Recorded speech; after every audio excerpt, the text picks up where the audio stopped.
Hi! In front of me is Redmi A1 Plus, and today I would like to show you how you can connect it to printer. You need to begin by opening Settings and scrolling down.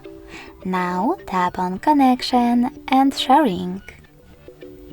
Finally select Printing and tap on Default Print Service.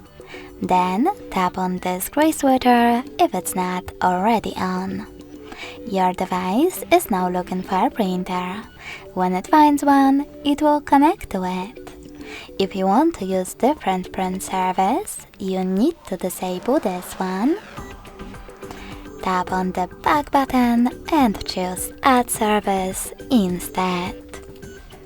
Then install the best one for you, and when it's ready, click on the back button twice.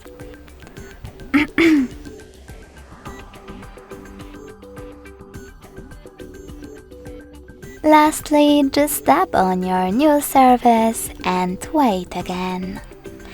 Thanks so much for watching. If you enjoyed this video, smash that like button, comment and subscribe. Bye!